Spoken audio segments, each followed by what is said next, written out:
The snow was coming down hard that evening in Manhattan, big, heavy flakes that stuck to everything and made the streets look like something out of a holiday movie. But inside the penthouse on the 42nd floor, Victoria Ashford wasn't thinking about how pretty the snow looked. She was pacing back and forth across her marble floors, her phone pressed so hard against her ear that her knuckles were turning white. "What do you mean he can't make it?" she said into the phone, her voice sharp enough to cut glass. "I'm paying him $5,000 to play piano for 3 hours. 3 hours? The voice on the other end mumbled something about the roads being impossible, about safety, about the storm getting worse by the minute. Victoria didn't want to hear it. In exactly 20 minutes, 150 of the city's wealthiest people would be walking through her door for her annual charity gala. Everything had to be perfect. The flowers were perfect. The champagne was perfect. The view of the city lights through her floor-to-ceiling windows was perfect. But without music, the whole evening would feel empty. She ended the call and looked around her massive living room.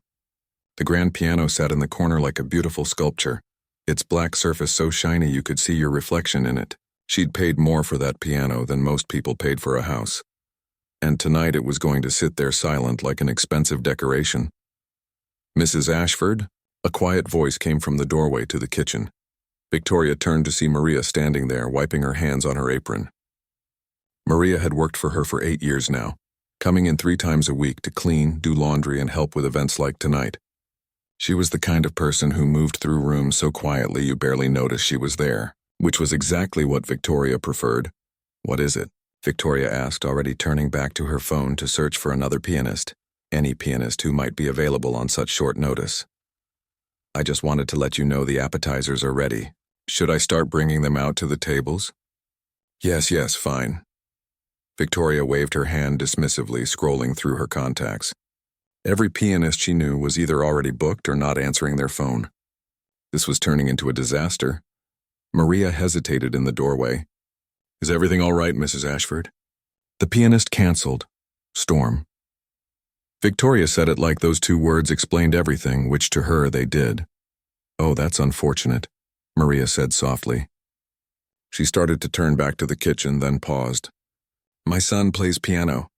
Victoria looked up from her phone. "What? My son Daniel?" "He plays piano. He's here with me tonight because his school closed early because of the snow.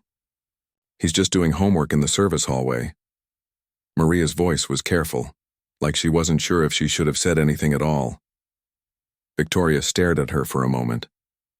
She'd known Maria had a son, in the vague way you know things about people you don't really think about. She might have heard his name once or twice over the years, but she'd never met him, never asked about him, never really cared to know more. "He plays piano?" Victoria repeated. "Yes, ma'am.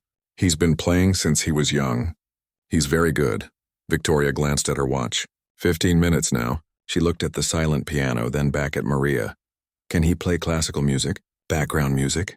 Nothing too complicated, just something pleasant?" "I think so. I can ask him." "Fine, bring him out. Tell him I'll pay him $50 for the evening." Maria nodded and disappeared back toward the service area. Victoria went back to her phone, texting her event coordinator about the last-minute change. In her mind, problem solved. It wouldn't be the professional performance she'd planned, but it would fill the silence. That was all that mattered. A few minutes later, Maria returned with a teenage boy following behind her. He looked about 17, tall and thin, with dark hair that needed a cut. He was wearing jeans and a jacket that had definitely seen better days, the kind of clothes that probably came from a thrift store. His sneakers squeaked slightly on the marble floor as he walked, and he kept his eyes down, his whole body language screaming that he didn't want to be there. "This is my son Daniel," Maria said, her voice filled with a mix of pride and nervousness. Victoria barely looked at him. "You can play piano?" "Yes, ma'am," the boy said quietly. "Nothing fancy." "Just background music. Keep it simple and quiet. My guests will be arriving any minute, and I don't want the music to be distracting. Understand?" "Yes, ma'am." "Good, the piano's over there. You can start whenever you're ready." Victoria turned away, already focused on checking her appearance in the mirror by the entrance. Daniel walked slowly over to the piano, his mother following close behind. Victoria could hear Maria whispering to him urgently in Spanish, probably telling him not to mess this up. To just play something simple and not draw attention to himself. The boy nodded, looking even more uncomfortable than before. He sat down at the bench and adjusted it, his hands hovering over the keys for a moment. Even from across the room, Victoria could see they were shaking slightly. She felt a tiny prick of something. Maybe sympathy, maybe just annoyance that he looked so nervous. She needed him to pull himself together. Her guests would start arriving in less than 5 minutes. The doorbell rang. The first guests. Victoria painted on her brightest smile and went to greet them, already forgetting about the nervous teenager at her piano. Richard and Pamela Chen, old money from Connecticut. She kissed them both on the cheek and handed their coats to Maria, launching into small talk about the terrible weather and how brave they were to venture out in it. More guests arrived in a steady stream. The penthouse filled with the sound of expensive laughter, champagne glasses clinking, and conversations about stock markets and vacation homes in the Hamptons. Victoria moved through the crowd like she was born to do it, which in many ways she was. She knew exactly what to say to each person, exactly how long to spend with each group before moving on to the next. And somewhere in the background, she was vaguely aware that music had started playing. Soft at first, quiet enough that it blended into the atmosphere. The boy was doing his job. Good. One less thing to worry about. She was talking to Jeffrey Morrison about his new yacht when she noticed something strange. The conversations around her were getting quieter. People were stopping mid-sentence, their attention drifting toward something across the room. Victoria frowned slightly, annoyed at the interruption to the flow of her party. Then she actually listened to the music. Really listened. And she realized something was happening at her piano that she hadn't expected at all. The music that filled Victoria's penthouse wasn't simple at all. It wasn't quiet background noise that people could ignore while they sipped champagne and talked about their summer homes. It was something else entirely. Something that made you stop whatever you were doing and pay attention. Daniel's fingers moved across the keys like they belonged there, like the piano was an extension of himself. What had started as a soft, gentle melody had transformed into something powerful and emotional. It wasn't just notes being played in the right order. It was a story being told without words. You could hear sadness in it, and hope and struggle, and joy all mixed together in a way that grabbed something deep in your chest. Victoria stood frozen in the middle of her living room, her conversation with Jeffrey completely forgotten. She watched as one by one every single person at her party turned toward the piano. The room that had been buzzing with dozens of conversations just moments ago fell silent. Even the people standing near the windows with their backs to Daniel turned around. Someone's champagne glass paused halfway to their lips. A woman in a diamond necklace that probably cost more than a car had her hand pressed against her heart. The music built and built, growing more complex, more intense. Daniel's whole body moved with it, swaying slightly as his hands raced across the keys. His eyes were closed now, and all that nervousness from before had vanished completely. This wasn't some scared teenager anymore. This was someone who knew exactly what he was doing. Someone who had something to say and was saying it in the only language that mattered to him. Victoria felt something strange happening inside her chest. Something uncomfortable. The music was beautiful. She could admit that much, even though admitting it annoyed her. But more than that, it was making her feel things she didn't particularly want to feel at her charity gala. It was too real, too raw. This wasn't what she'd asked for. She'd told him to keep it simple. Finally, after what felt like forever but was probably only 5 or 6 minutes, the music came to an end. The last notes hung in the air for a moment, and then the room erupted. People started clapping. Actually clapping, something that never happened at these events. A few people even put down their drinks to clap properly with both hands. Someone near the back actually said, "Bravo," like they were at Carnegie Hall instead of a private party. Daniel opened his eyes and looked startled, like he'd forgotten where he was. His face went red, and he quickly stood up from the piano bench, looking like he wanted to disappear into the floor. Victoria felt Jeffrey touch her elbow. "My God, Victoria, where did you find him? That was absolutely remarkable." Victoria started, not quite sure what to say. "He's just filling in. Last minute." "Well, he's extraordinary. Really extraordinary." Jeffrey wasn't the only one saying it. All around her, Victoria could hear her guests talking about the music, about the unexpected talent, about how moved they were. This was not how the evening was supposed to go. They were supposed to be talking about the charity, about the cause, about their generous donations, not about the piano player. Victoria walked toward Daniel, weaving through the small crowd that had gathered near the piano. He stood there awkwardly, not sure what to do with his hands, while Maria hovered nearby, looking proud and worried at the same time. "That was nice, thank you," Victoria said, her voice stiff. She reached into the small purse she kept nearby and pulled out $50, holding it out to him. "You can take a break now. Maybe get something to eat in the kitchen." Daniel took the money quietly, mumbling a "thank you, ma'am" that Victoria barely heard. She turned back to her guests with her practiced smile, trying to steer the conversation back to where it belonged. "Now, as I was saying about the foundation's work this year," but people kept glancing back at the piano, kept asking questions. "Who is that young man? Does he perform professionally? Where does he study?"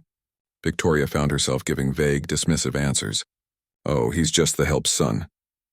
No, I don't think he's in any formal program. Just someone Maria knows." Every time she said it, she noticed a few people exchange glances, like they were thinking something they weren't saying out loud, like they found it strange that someone with that much talent was being treated like he'd just served them appetizers. Daniel had retreated to the service hallway with his mother, but Victoria could see him through the doorway, sitting on a folding chair with his homework spread across his lap again, like the last 10 minutes hadn't just happened, like he hadn't just done something that had stopped an entire room full of people in their tracks. An older woman approached Victoria. Her name was Eleanor Chen, and she'd been a music professor at Juilliard before she retired. Victoria knew her from various charity boards. "Always found her a bit too intense, a bit too serious, Victoria. I need to talk to you about that young man," Eleanor said, not bothering with small talk. "He did a fine job, didn't he?" Victoria said, already trying to move past the topic. "A fine job?" Eleanor looked at her like she'd just said the sun was cold. "Victoria, that boy is extraordinarily gifted. That wasn't just playing piano. That was artistry. Real artistry. Where does he study?" "I don't really know the details, Eleanor." "He's Maria's son." "My housekeeper." Victoria gestured vaguely toward the kitchen. "Your housekeeper." Eleanor repeated the words slowly. "May I speak with her?" "I suppose, but Eleanor, I really need to." But Eleanor was already walking toward the kitchen, determined. Victoria watched her go with a flutter of irritation. This was getting out of hand. She'd just wanted background music, and now one of the most respected music educators in the city was interrogating her housekeeper. A few minutes later, Victoria caught sight of Eleanor in deep conversation with Maria near the kitchen doorway. Maria looked nervous, her hands twisted in her apron, but she was talking, explaining something. Eleanor's face went through several expressions: surprise, disbelief, something that looked almost like anger. Victoria tried to focus on her other guests, on the donations being pledged, on the success of the evening, but she kept noticing people pulling out their phones, typing things, looking back toward where Daniel sat. One young woman in her 20s had her phone pointed in that direction, but surely she wasn't recording. That would be rude. As the evening wound down and guests started to leave, many of them made a point of walking past the service hallway. Some even stopped to say something to Daniel directly, shaking his hand, asking him questions. The boy looked overwhelmed, but he answered politely, his voice so quiet Victoria could barely hear it from where she stood. When the last guest finally left, Victoria felt exhausted. The event had been successful, the donations had been generous, but something about the whole evening felt off. Like it hadn't gone the way she'd planned, even though nothing had actually gone wrong. She walked back into her living room and saw Eleanor still there, sitting on one of the sofas with a business card in her hand. "I gave Maria my information," Eleanor said, standing up. "That boy is entirely self-taught, Victoria. Do you understand what that means? He learned to play by watching videos on the internet. He practices on a cheap keyboard in their apartment because they can't afford a real piano, and he plays like that." Victoria didn't know what to say, so she said nothing. Eleanor shook her head slowly. "That was a gift you witnessed tonight, whether you realize it or not." She walked to the door, then turned back. "Thank you for hosting, as always. But I think I got more out of this evening than you did." After she left, Victoria stood alone in her penthouse looking at the piano, at the $50 bill sitting on top of it. Daniel must have left it there. And somehow that felt worse than if he'd taken it. Victoria woke up the next morning to 17 missed calls and 43 text messages. She sat up in bed squinting at her phone in confusion. It was barely 7 in the morning. Who was calling her this early on a Saturday? She scrolled through the messages. They were from friends, acquaintances, people she served on charity boards with, even a few business contacts. All of them were saying basically the same thing. Have you seen this? Is this from your party? Victoria, call me. And every single one of them included a link. Her stomach tightened with a feeling she couldn't quite name.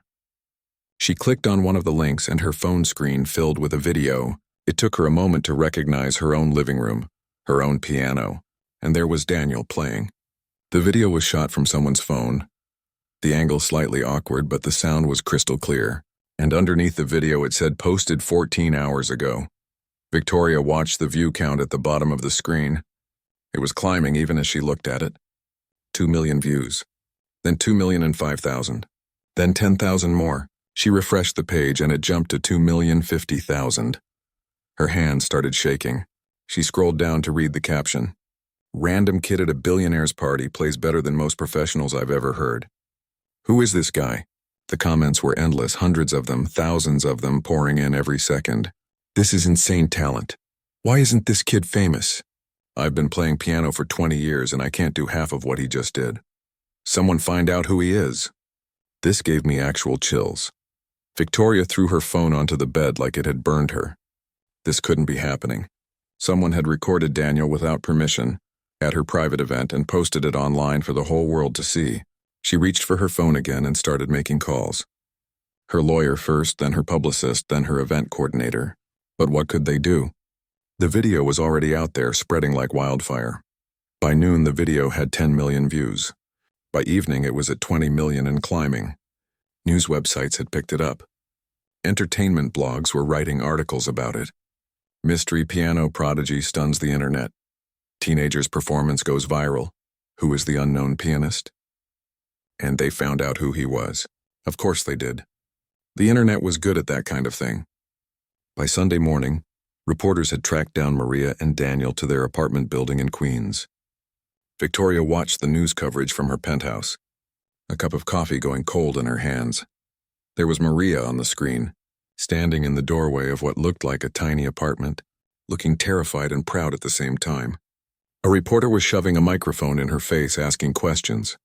Mrs. Santos, is it true your son taught himself to play piano? How long has he been playing? What are his plans for the future? Maria's English was good but heavily accented, and she spoke slowly, carefully. Yes, he teach himself.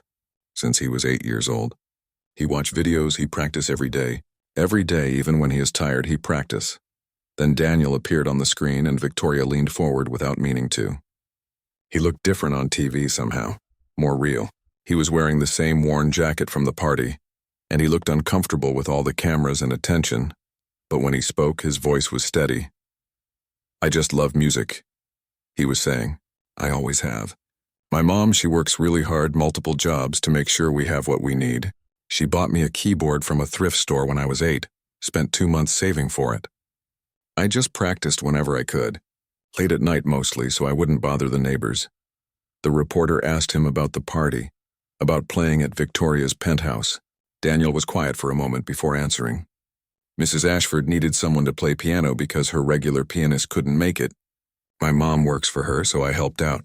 It was a nice opportunity. His words were polite, diplomatic even, but Victoria heard what he didn't say, heard it loud and clear. She treated him like he was invisible, like he was just there to fill a gap, to serve a purpose, and then disappear again. The news segment cut to an interview with Eleanor Chen, the retired Juilliard professor from the party. She didn't hold back the way Daniel had. What I witnessed on Friday night was extraordinary talent being completely overlooked, Eleanor said, her voice sharp. This young man is entirely self-taught, practicing on a cheap keyboard in a small apartment, and he plays with more musicality and technical skill than students I've taught who've had private lessons since they were 4 years old, and he was treated like background noise. Victoria turned off the TV. She sat in silence for a long time, staring at her grand piano, the one that cost more than most people made in a year, the one that mostly sat untouched except when she hired someone to play it at her parties. Her phone rang again. This time it was Beverly, one of her oldest friends. Victoria almost didn't answer, but Beverly would just keep calling. "Have you seen what people are saying?" Beverly's voice was tense. "Victoria, they're calling you out by name." "Calling me out for what?" "I gave him an opportunity. I paid him. You paid him $50 to play at a party where people were wearing watches that cost more than cars. And apparently he left the money on the piano. Did you know that?" Someone in the comments said they saw it sitting there after he left. Victoria hadn't known that. The $50 bill she'd found on the piano, she'd assumed it had fallen out of someone's purse. But it had been Daniel's. He'd left it behind. The realization made her feel something sharp and uncomfortable in her chest. "People are upset, Victoria. They're saying you took advantage of him, that you knew he was talented and you treated him like he was nobody." "I didn't know," Victoria said, and was surprised to hear how defensive she sounded. "How was I supposed to know he was some kind of prodigy?" "Maybe if you'd paid attention." Beverly's voice was gentler now, but the words still stung. "Maybe if you'd actually looked at him instead of just using him to solve your problem." After Beverly hung up, Victoria did something she almost never did. She went on social media herself. Not her official accounts that her team managed, but personal ones. She wanted to see what people were really saying. It was worse than she'd thought. Much worse. People weren't just praising Daniel. They were angry. Angry at the wealthy guests who'd barely acknowledged him. Angry at a system that let someone with that much talent slip through the cracks. And especially angry at her. Imagine having that much money and that little awareness. She couldn't even remember his name. This is everything wrong with rich people in one video. That kid has more class in his pinky finger than she has in her whole body. Some of her friends from the party were defending her in the comments, but that almost made it worse. Their defenses sounded hollow, out of touch. She didn't know. It's not her responsibility. She gave him a chance to play. And then Victoria saw something that made her breath catch. Someone had started a crowdfunding campaign for Daniel. Help Daniel Santos pursue his musical dreams. The goal was set at $50,000 for living expenses, equipment and travel to auditions and programs. She clicked on it and watched the donations rolling in. $5 from someone in Ohio, $20 from someone in Texas, $100 from someone in California. Thousands of people, most of them probably struggling themselves, giving what they could to help a kid they'd never met but whose story had touched them. The campaign had already raised $30,000 in less than 24 hours. Victoria closed her laptop and walked to her window, looking out at the city lights. Somewhere out there in Queens, in an apartment she'd never seen, Daniel was probably trying to process all of this. His whole life had changed in a weekend, and she'd been part of that change, but not in the way anyone would admire. Her phone buzzed with another message. This time from her publicist. "We need to talk about damage control." Damage control. That's what this had become. Not a moment to reflect. Not a chance to think about what had actually happened and what it meant. Just damage to her reputation that needed to be controlled and managed and spun. For the first time in longer than she could remember, Victoria Ashford felt ashamed. Victoria spent the next 3 days avoiding everyone. She canceled meetings, ignored calls from friends, and told her assistant she was unavailable. She sat in her penthouse watching the news coverage grow bigger and bigger. Daniel's story was everywhere now. Not just on social media, but on actual television. Morning shows were talking about him. Music magazines were writing features. Even international news outlets had picked it up. The crowdfunding campaign had exploded past its original goal. It was now sitting at over $200,000, with donations still pouring in from all over the world. People in Japan were donating. People in Brazil. People in France. Complete strangers who'd been moved by a 3-minute video of a teenager playing piano. And then the letters started arriving. Not emails, actual physical letters. Dozens of them, then hundreds. Her doorman brought them up in stacks, looking at her with an expression she couldn't quite read. The letters were addressed to her personally, and they weren't fan mail. Victoria sat on her living room floor surrounded by opened envelopes. Some of the letters were angry, calling her out for her privilege and blindness. Those ones stung, but she could handle anger. It was the disappointed ones that hurt worse. Letters from teachers saying they had students just like Daniel who got overlooked every day. Letters from parents working multiple jobs who saw themselves in Maria. Letters from people who'd once had dreams they had to give up because nobody noticed them either. One letter was from a retired piano teacher in Idaho. "I've been teaching for 40 years," it read. "I've had students go on to prestigious conservatories, win competitions, build careers. But I have never in my entire life seen raw talent like what that boy displayed in that video. And you couldn't even be bothered to learn his name. You couldn't be bothered to see him as anything more than a convenience. Shame on you." Victoria put the letter down with shaking hands. Shame on you. 2 simple words that felt like they weighed 1,000 pounds. Her phone rang. It was her publicist again, the 4th time that day. This time Victoria answered. "We need to get ahead of this, Victoria," her publicist said without preamble. "The narrative is getting away from us. I've drafted a statement we can release. You were grateful to have Daniel fill in. You recognized his talent immediately. You wish him well in his future endeavors. Clean, simple, makes you look supportive. But that's not true," Victoria said quietly. "What? I didn't recognize his talent immediately. I barely paid attention to him at all."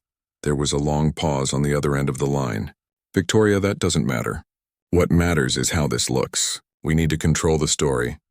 "Control the story," Victoria repeated. She looked around her penthouse at all the expensive things she'd accumulated over the years. The art on the walls that she'd bought because her decorator said it was important. The furniture that cost more than Maria probably made in 6 months. The view that she hardly ever looked at anymore because she was too busy trying to control stories and manage appearances and maintain the life she'd built. "I don't think I want to do that." Victoria heard herself say, "Excuse me? I don't want to release a statement that's not true. I don't want to pretend I saw something I didn't see or felt something I didn't feel." "Then what exactly do you want to do?" Her publicist's voice had an edge to it now. Victoria was quiet for a long moment. "I don't know yet." "But not that." She hung up before her publicist could argue. Then she did something she hadn't done in years. She looked up Maria's contact information, the personal cell phone number she'd never actually used before. And she sent a text message. "This is Victoria Ashford. May I have your address? I'd like to speak with you and Daniel if you're willing." She expected to wait hours for a response, maybe days. Maybe Maria wouldn't respond at all. But her phone buzzed less than 5 minutes later. The message was simple, just an address in Queens. Nothing else. No, of course, or what about, or any of the questions Maria probably had. Just the address. Victoria hadn't been to Queens in years. Maybe a decade. She'd grown up in Manhattan, built her business empire in Manhattan, and lived her entire adult life in a 5-mile radius of the same wealthy neighborhoods. As her driver took her across the bridge the next morning, she watched the scenery change. The buildings got shorter. The streets got narrower.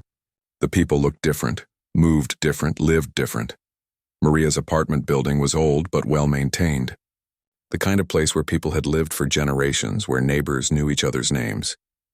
Victoria stood outside for a full minute before walking in, suddenly aware of how much her coat probably cost, how her shoes probably cost more than a month's rent here. She climbed 3 flights of stairs because the elevator was out of order. When she reached apartment 3C, she raised her hand to knock, then hesitated. What was she even doing here? What was she going to say? Before she could decide, the door opened. Maria stood there, still in her work uniform from her morning cleaning job. She looked tired, older than Victoria remembered, but her eyes were steady and clear. "Mrs. Ashford," Maria said. Not warm, not cold, just factual. "Maria, thank you for agreeing to see me. I know I have no right to ask for your time." Maria studied her for a long moment, then stepped aside. "Come in." The apartment was tiny. The living room, kitchen, and dining area were all basically one space. But it was immaculate, spotlessly clean, with photographs covering every available surface. Pictures of Daniel at different ages. School photos, candid shots, images of him sitting at a small keyboard in the corner of the room. That must be the keyboard Maria had saved for months to buy. It looked old, worn, some of the keys slightly yellowed. Daniel was sitting on the couch doing homework. He looked up when Victoria entered, and she saw surprise flash across his face, followed quickly by wariness. He stood up, polite even in his obvious discomfort. "Please sit," Victoria said, even though it was their home, not hers. "I owe you both an enormous apology." Maria and Daniel exchanged a glance. They sat together on the couch, and Victoria took the single chair across from them. This close, in the harsh light of their small apartment, she could see things she'd never noticed before. The way Maria's hands were rough from years of cleaning, the way Daniel's jacket had been carefully mended in several places, the way they sat close to each other, a united front against whatever was coming. "I've spent the last few days watching what's happened since the party," Victoria began, "seeing the video, reading what people are saying, watching your interviews, and I've been reading letters. Hundreds of letters from people telling me exactly what I did wrong." She paused, choosing her words carefully. "They're right. All of them." Maria's expression didn't change, but Daniel shifted slightly, uncomfortable. "I've employed you for 8 years, Maria," Victoria continued. 8 years. And I never once asked about your son beyond basic pleasantries. Never asked his name, what he was interested in, what his dreams were. You were just someone who cleaned my home, and he was just someone who could fill a gap when I needed background music." Her voice cracked slightly on the last words, surprising even herself. "I treated you both as invisible. As less than. And I'm ashamed of that. Deeply ashamed." Maria spoke for the first time since they'd sat down. "Why are you here, Mrs. Ashford?" It was a fair question. A necessary question. Victoria took a breath. "Because I want to do better. I want to be better. Not for my image or my reputation, though God knows both are suffering right now, but because what I did was wrong, and I can't just ignore that and move on like nothing happened." Daniel spoke up, his voice quiet but firm. "A lot of rich people are reaching out now, offering things. Scholarships, opportunities, connections. We're being careful about who to trust." "You should be," Victoria said immediately. "You absolutely should be. And I don't blame you for not trusting me. I haven't earned your trust." She reached into her bag and pulled out a folder. "I've been thinking about this for days. About what would actually help not just you, but others like you. Kids with talent who get overlooked because they're from the wrong neighborhood, or their parents work the wrong jobs, or they don't have the right connections." She set the folder on the coffee table between them. "I want to start a foundation. A real one, not just a tax write-off. One that finds young people with extraordinary talent and gives them the resources, education, and opportunities they need. Not as charity, but as investment in who they are and what they can become." Maria picked up the folder slowly, opened it, and started reading. Her eyebrows rose. Daniel leaned over to look too. "This is a lot of money," Maria said quietly. "It's a start, and I want you both to be part of deciding how it works, what it offers, who it helps, because you know what these kids need in a way I never will." Daniel looked up at her, his expression unreadable. "Why should we believe you? You didn't care before." "You're right, I didn't." Victoria met his eyes directly. "I can't change that. All I can do is try to be different going forward. And if you decide you want nothing to do with this or with me, I'll respect that. The foundation will happen either way, but it would be better, more real, more helpful with your input." The room was quiet for a long moment. Maria and Daniel had another one of those silent conversations that only people who really know each other can have. Finally, Maria spoke. "We'll think about it. But Mrs. Ashford, you need to understand something. My son doesn't need to be saved. He was always going somewhere. With or without your help. With or without any of this attention." "I know," Victoria said, and she meant it. "He doesn't need saving. He never did. I'm the one who needed to wake up." 6 months had passed since that snowy night when Daniel played piano at Victoria's party. 6 months that had changed everything. The foundation had launched 3 months ago. Victoria had named it Unseen Voices, and she'd meant it. Not as some clever marketing phrase, but as a real acknowledgement of all the talented people who got overlooked every day because they didn't fit into the right boxes or know the right people. Working on it had been harder than Victoria expected. Not the money part, that was easy. She had plenty of money. The hard part was unlearning all the assumptions she'd carried her whole life. Assumptions about who deserved opportunities and who didn't. About whose talent mattered and whose didn't. About who was worth paying attention to. Maria and Daniel had eventually agreed to help, though it had taken weeks of conversations. Careful, sometimes uncomfortable conversations where they pushed back on Victoria's ideas and forced her to think differently. Daniel had insisted that the foundation couldn't just hand out money. It needed to provide mentorship, connections, real support systems. "Money runs out," he'd said. "But if you teach someone how to navigate the system, how to open doors for themselves, that lasts forever." He was right, of course. He was right about a lot of things. Tonight was the Foundation's first major event. Not a fancy gala in Victoria's penthouse, but a concert at a mid-sized venue in Brooklyn. A real concert hall with good acoustics and comfortable seats, the kind of place where serious music happened. Daniel was performing, along with 5 other young artists the Foundation had started working with. A violinist from the Bronx, a cellist from Staten Island, a soprano from Newark, a jazz pianist from Harlem, and a guitarist from Queens. All of them extraordinarily talented, all of them from families that couldn't afford the usual path to success in the arts. Victoria arrived early, before most of the audience. She'd bought a regular ticket, not a VIP box or special seating, just a seat in the middle section, row M. When Maria had seen the seating chart and realized where Victoria had placed herself, she'd given Victoria a look that might have been approval, or maybe just surprise. Either way, Victoria had felt good about it. The venue was filling up now. Victoria watched people stream in, a mix of everyone. Wealthy donors who'd contributed to the Foundation, yes, but also families from the neighborhoods where these kids grew up. Teachers who'd believed in them. Friends who'd supported them. Regular people who'd seen Daniel's video and been moved by his story. She spotted Eleanor Chen arriving with a group of her former Juilliard colleagues. The retired professor caught Victoria's eye and nodded. They'd had coffee a few weeks ago.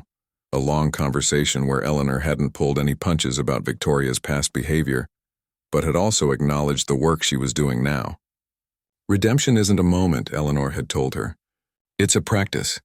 Every day you have to choose to be better than you were. Victoria thought about those words a lot. The lights dimmed. The audience settled into their seats. Victoria felt her heart beating faster, nervous in a way she hadn't been nervous in years. This mattered. Not for her image, not for her reputation, but because it just mattered. The first performer was the soprano, a 17-year-old girl named Patricia, with a voice that could break your heart. Then came the violinist, the cellist, each one amazing in completely different ways. Victoria found herself leaning forward in her seat, completely absorbed. When was the last time she'd actually paid attention to music like this? Really listened instead of just having it play in the background of her life? Then it was Daniel's turn. He walked onto the stage wearing a simple black suit that the Foundation had helped him get. Not flashy, not expensive looking, just clean and professional.